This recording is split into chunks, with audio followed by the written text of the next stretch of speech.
Athletes are more than just their numbers. Everything said and done, they are humans first. And just like all of us, they have a deep connection with places that made them and the people who supported them. In this new series, we try to look into those places and faces who made our superstars who they are today. Women's Cricket Zone proudly presents Places and Faces.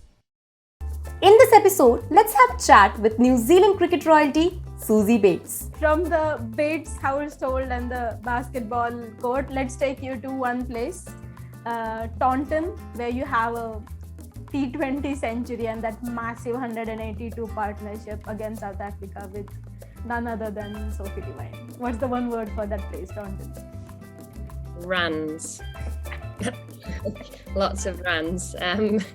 It is a very good cricket wicket. When I've played on their fresh wickets, I think later on in county cricket they can get a bit slow in turn, but whenever I've played on a fresh wicket, they're great pace. The outfield is lightning fast, and I always get very excited as a batter to score some runs. And yeah, obviously that game against South Africa, maiden 2020 100, was pretty cool. And unfortunately, we had a world record for the most runs, and straight after England scored more, so we lost that record. But it was a crazy day of cricket where South Africa had over 400 runs scored against them in two 2020 matches, and were chasing leather for a big part of the day. And to have that great partnership with your another good mate, Sophie Devine, what was that like to share that partnership? Yeah, she's been through a lot of highs and lows with me, just like Katie, and she makes my job so easy when I'm opening the batting because she puts so much pressure on the bowlers. So it is a real partnership when you bat with someone like that, because they can really help you score runs. So yeah, she's one of the greats, and it's so cool to see her in leadership positions and her team's doing well. To smash sisters from Adelaide strikers, then going away with one still with strikers, another with Scorchers. How was that to watch her win the WBBL trophy this year with Scorchers? You didn't get the opportunity to play, unfortunately, but how good was it that the New Zealand captain winning the WBBL? Well, to be fair, it wasn't that good because I was still cheering on the strikers, because that was my team. So I did want the strikers to win, but the fact that it was Sophie that beat the strikers in the final, and those strikers girls loved having Sophie in their team, and she moved away for personal reasons, and we understood those. And to see her lead that team and really, I guess, be the first New Zealand captain to win a WBBL title was pretty cool. And yeah, she's a great leader, so I love playing underneath her, and hopefully she keeps playing for a few more years and I get to benefit her leadership and the batting that she brings. So from another New Zealand one New Zealand captain to another New Zealand captain, Amy Satterthwaite, what's the one word that comes in mind? Brainy. Amy is a very smart cricketer. She has so much knowledge. She's just a great person, and yeah, she's got one of the best cricket brains that I've ever seen, because she just absolutely loves all the stats and watching videos. So she kind of is the brains of that leadership group at White Ferns level, and yeah, she's just a really great cricketer. And if I'm not wrong, I've heard it somewhere that her nickname for New Zealand team is Branchy. Where does that come from? Yeah, so her nickname is Branch because she sort of is like a twig. She's so long and skinny that a twig and branch. So yeah, that's where Branch comes from. Who is the person who gave her that nickname? I don't know. I think we'll find that out, but it's just been her name ever since I've known her. You just stick with her that's the Branch, and that's just fantastic. Yeah. So like, you've seen her in the leadership role and you've seen her as a player. So how do you think that you three, yourself, Amy and Sophie, you have just combined to be that core of leadership for New Zealand for these many years? How do you think that you yourself as a group has evolved with each other's company?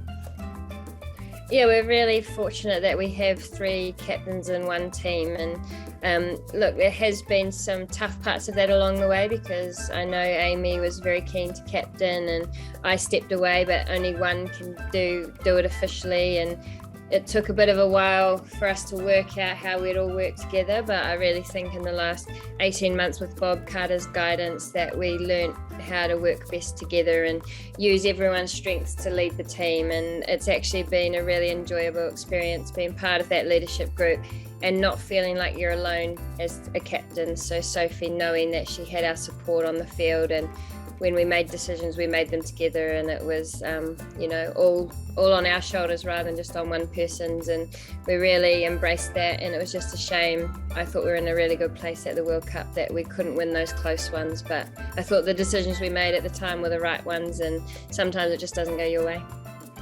Yeah, and it was honestly, from a fan perspective, it was just beautiful to watch all of you in the action, and especially given how the years before had panned out, to have the strength of New Zealand cricket finally together. The players are like yourself, Sophie, Amy, even Amelia back in the week. It was some fantastic cricket in New Zealand, and I think the tournament which was hosted, it was just one of the perfect and nail-biting tournaments, I should say, we've ever seen. It was just fantastic. From Amy, the leader, let's take you to another place where you scored the record-breaking century for New Zealand. Queenstown was the one word. Beautiful. It is, one of the most picturesque grounds I've ever played at. You get distracted looking up at the remarkable mountains while you're on the field, and you can't quite believe you're playing cricket there. And we had a really long tour there against India, and I just was so happy being in Queenstown. I could go up into the mountains and look at the views, sit by the lake. It just is a really great place for the soul. So I'm lucky that I live reasonably close to Queenstown, and we played cricket there with the Sparks. So I'm hoping for more and more cricket there in my career, because it is just a beautiful place. From that, your first century against India, and till this amazing 13th century against India, how do you think that the graph, like your personal batting, and how do you look at that entire career, especially with batting? It's hard to look at it. It feels like I've changed as a person, I've changed as a batter. My technique's changed over the years. I've had to grow my game. I've had really good runs of form. I've had some really bad runs of form. And I guess each day I just go out there and I try and give my best. And some days that works out. And I love playing India. There's just a real mutual respect there. And I'm always feel like I'm in a battle with Geelong Goswami when I open the batting, and lots of their spinners challenge you. So I guess it's just been one big ride. That's how I describe it, ups and downs. And just keep getting back out there and doing my best and believing in myself. And that's all I can do. Craig Cumming, one word for your coach. Chatty.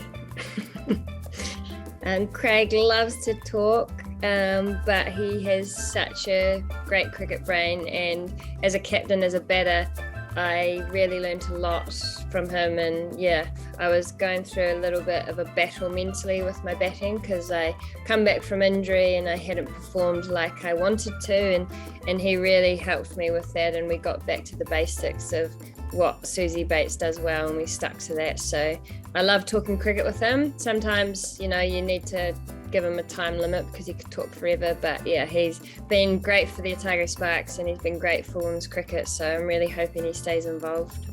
So if you have to choose between Craig the commentator, Craig the coach? Definitely Craig the coach. And he is very good at commentating too, though.